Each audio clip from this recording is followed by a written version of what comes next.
Hello students, welcome to my channel Law School 101. I am Abhishek Yadav, Law Center Second, Faculty of Law, University of Delhi. Let's continue to Family Law series. Today I discuss summer Ghosh versus Jaya Ghosh case. तो अब हम आते हैं इस case के fact पे। इस case में क्या होता है, हस्बैंड और वाइफ जो होती है दोनों आईएएस ऑफिसर होते हैं और इनकी शादी जो परफॉर्म होती है 1984 में स्पेशल मैरिज एक्ट के थ्रू परफॉर्म होती है। लेकिन शादी के कुछ दिनों बाद ही हस्बैंड और वाइफ में डिस्प्यूट अराइज हो जाता है, जिसको लेके हस्बैंड जो है सूट फाइल कर देता है अगेंस्ट हिज वाइफ। और उनका कंटेंशन ये रहता है कि वाइफ जो है ये कहती है कि मैं शादी के टाइम ही कि मैं किसी भी बच्चे को 2 साल तक जन्म नहीं दूंगी। और तो वो हम आते हैं हस्बैंड के सेकंड कंटेंशन पे। हस्बैंड का सेकंड कंटेंशन ये रहता है कि during the pendency of appeal, जो उनके फर्स्ट हस्बैंड के साथ चल रहा होता है जिनका नाम होता है देवाशीष गुप्ता, जो ऑलरेडी वो भी आईएएस ऑफिसर होते हैं, तो उस पेंडेंसी के दौरान वो उसको फोर्स करती हैं सेकंड आईएएस को कि मेरे से शादी करने के लिए। तो जब ये केस ट्रायल कोर्ट में जाता है तो ट्रायल कोर्ट 4 इशू पे ऑब्जर्व करता है और उन 4 इशू इस प्रकार होते हैं कि वेदर सूट इज मेंटेनेबल और नॉट। और सेकंड इशू ये रहता है whether respondent is guilty for cruelty और नॉट।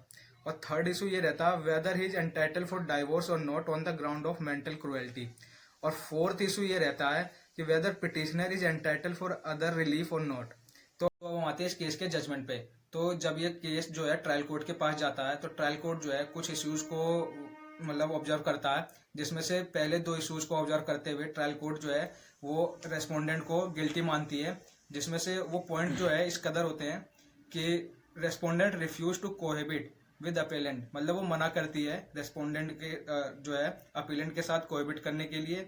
और वो शादी के कुछ दिनों बाद ही वो यूनिलेटरल खुद ही डिसीजन ले लेती है कि मैं शादी के 2 साल बाद तक किसी भी बच्चे को जन्म नहीं दूंगी।